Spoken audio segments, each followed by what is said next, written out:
नमस्कार, आपका फिर स्वागत है। और आज मैं चर्चा कर रहा हूँ कुछ खास अंग्रेजी में, जो कि कुछ बच्चे पूछे थे कि सर इसका अलाउ, परमिट या लूज कंट्रोल होगा कि आउट ऑफ कंट्रोल होगा।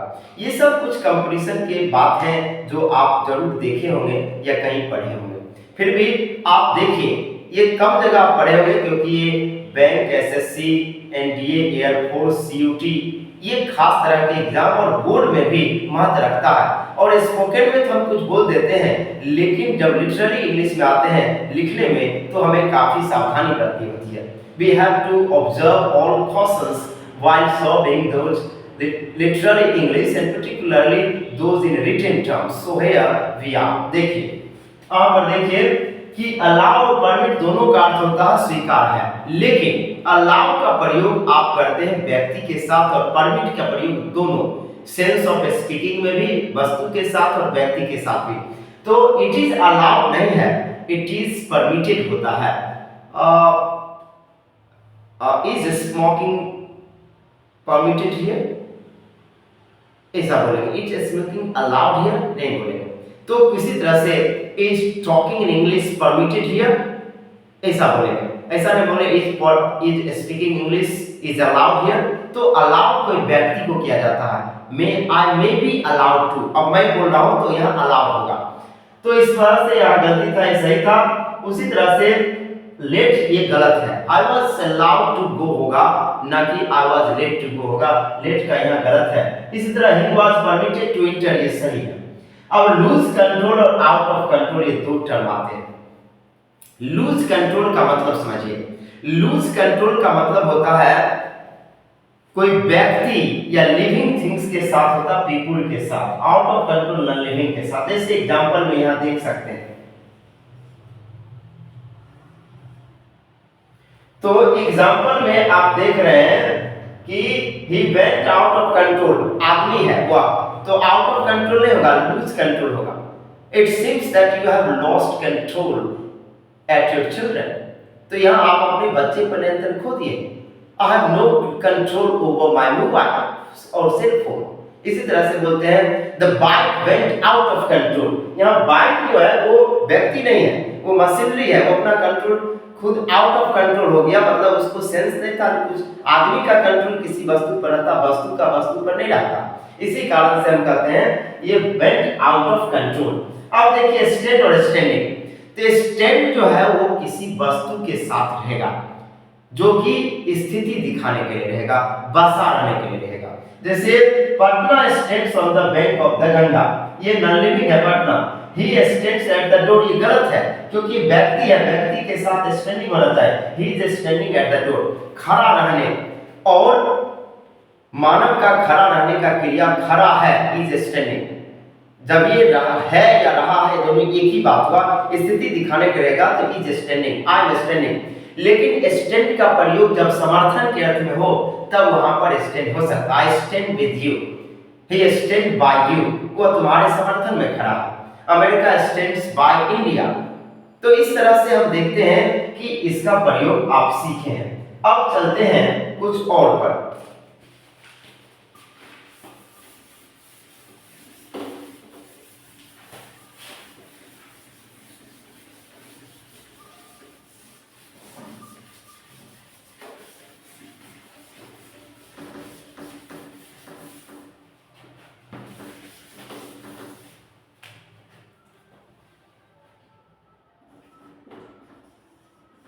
another, other, any other। ये another जो है प्लस सिंगुलर नाउन।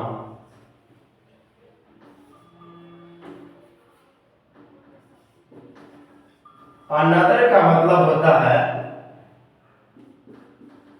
एक और,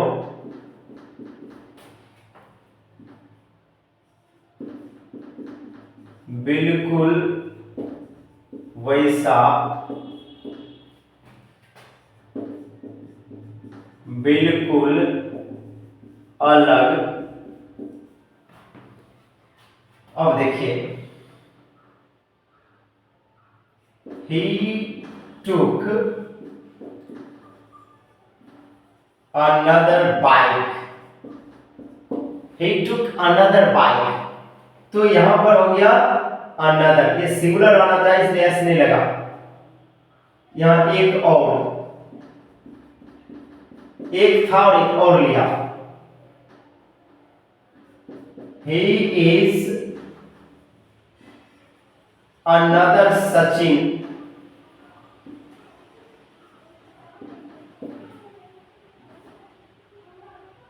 ये जैसा हो गया, वह सचिन जैसा है या वह एक और सचिन है.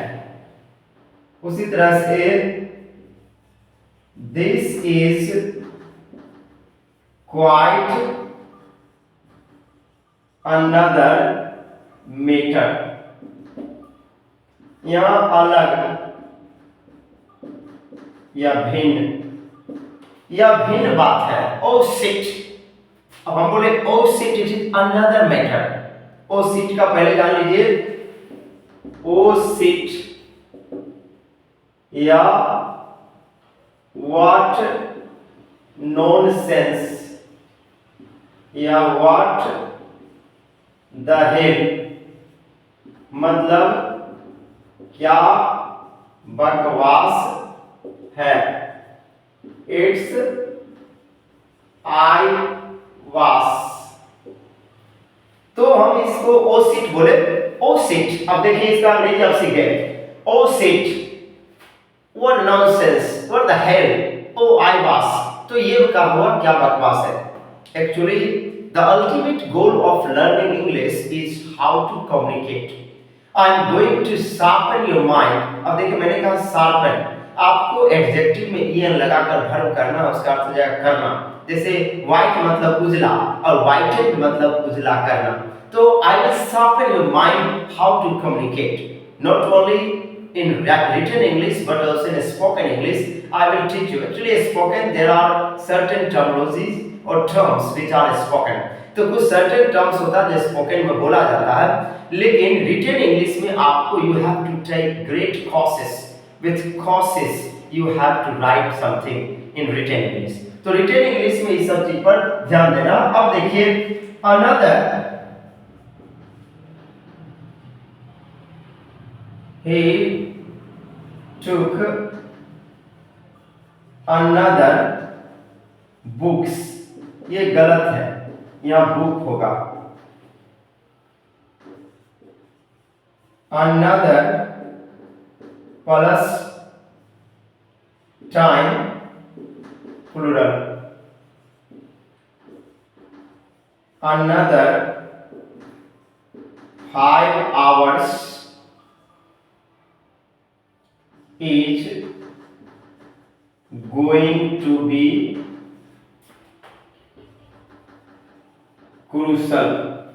तो यहां पर ठीक है, ये नंबर है इसी कारण से. तो अनदर का प्रयोग आप देख रहे हैं कि नंबर है इसी कारण से यहां पर प्लूरल हो गया है. लेकिन अनदर का प्रयोग जो है एक ही शब्द का कई जगह प्रयोग होता है, इसी में लोग गलती करते हैं. तो आगे देखते हैं क्या है. इसको आप स्क्रीनशॉट लेंगे या उतार लेंगे, देख लेंगे. आप पूरा देख रहे हैं, ठीक है. आगे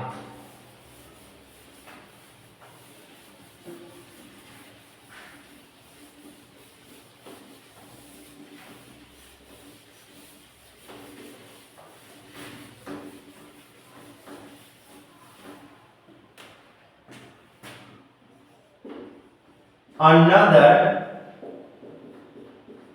positive.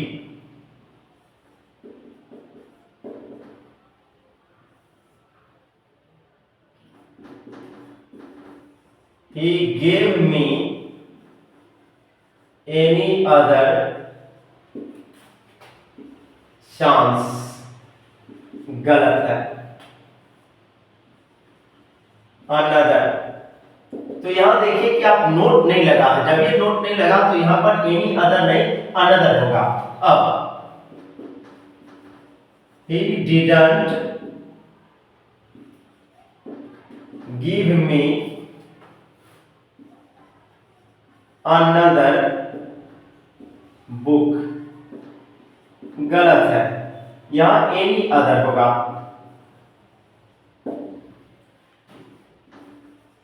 Other plus plural, show me other books, ये सही है। तो आपको देखना है कि अदर और अनदर कहां लगाना है और एनी अदर कहां लगाना। तो एनी अदर नेगेटिव एडवर्ब के साथ no, not at all, hardly, scarcely, इस सब के साथ आप लगाएंगे एनी अदर, या कंपैरेटिव डिग्री में भी any other, he is better than any other. लेकिन जब पॉजिटिव हो तो अनदर और प्लूरल के साथ को आप लगाएंगे अदर। तो ये आप समझ गए होंगे, अनदर, एनी अदर। अब देखते हैं आगे।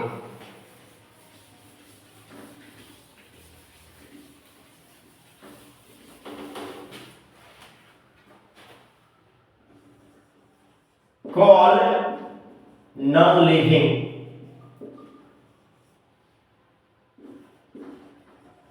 नेम पीपुल या लिविंग।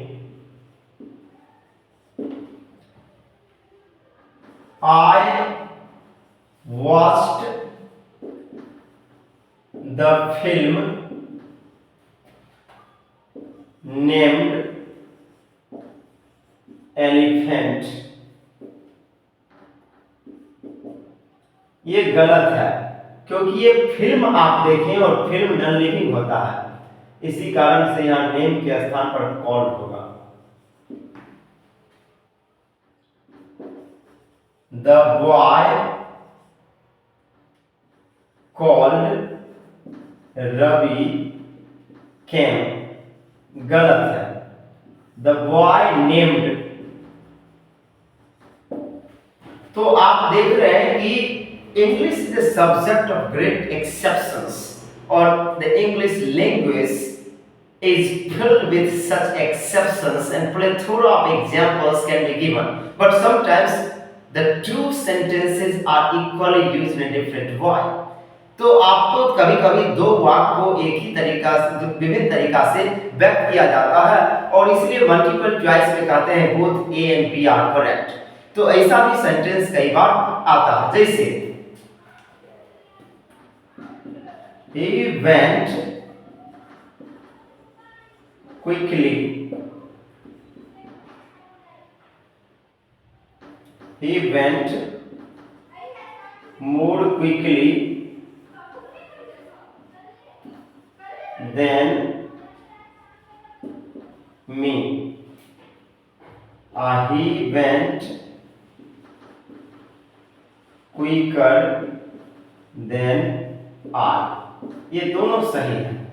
तो इसी तरह से हम देखते हैं कि कई सारे इंग्लिश में एक्सेप्शन है। अभी मैं शुरू किया हूं और कई वीडियो अब दूंगा, पूरा ग्रामर पढ़ाऊंगा, और इसके अलावा स्पोकन इंग्लिश भी होगा, वर्ड सेक्शन फ्रेजेस होगा, और आप लोग इस वीडियो को पूरा देखें और शेयर करें, साथ ही साथ अंग्रेजी के कुछ खास बात सीखें और अपने स्टैंडर्ड इंग्लिश को लोगों को दिखाएं, और ये बताएं कि आप घर बैठे भी अंग्रेजी सीख सकते हैं। तो ये सब कुछ कंसेप्ट जो है ठगने वाली बात नहीं है, आप कुछ भी पूछ सकते हैं। बहुत जल्द मैं आप लोग कहेंगे तो लाइव क्लास दूंगा, जिसमें आप स्पोकन इंग्लिश और कॉम्पिटिटिव इंग्लिश, बैंक, एसएससी और सारे बोर्ड के लिए भी उपयुक्त हो, वो सब के अपर एनडीए, एयरफोर्स और इसके साथ साथ आर्मी, कलर लेवल का, और जो भी अंग्रेजी आता है सैनिक स्कूल का, खास करके सैनिक स्कूल का अंग्रेजी, नवोदय का, सारे का अंग्रेजी मैं आपको बताऊंगा, और आप आराम से किसी भी तरह का परीक्षा की तैयारी कर रहे हैं वो जान सकते हैं। Because I don't have any fear at all from any part of English, and you can ask without any hesitation, and you are allowed to ask freely, and that's why I am here with you। तो आप I am sure आप अभी समझे होंगे। इसी तरह से कई वीडियो लेकर फिर मैं आने वाला हूं। धन्यवाद। देख लेंगे, आप इसे लिख लेंगे।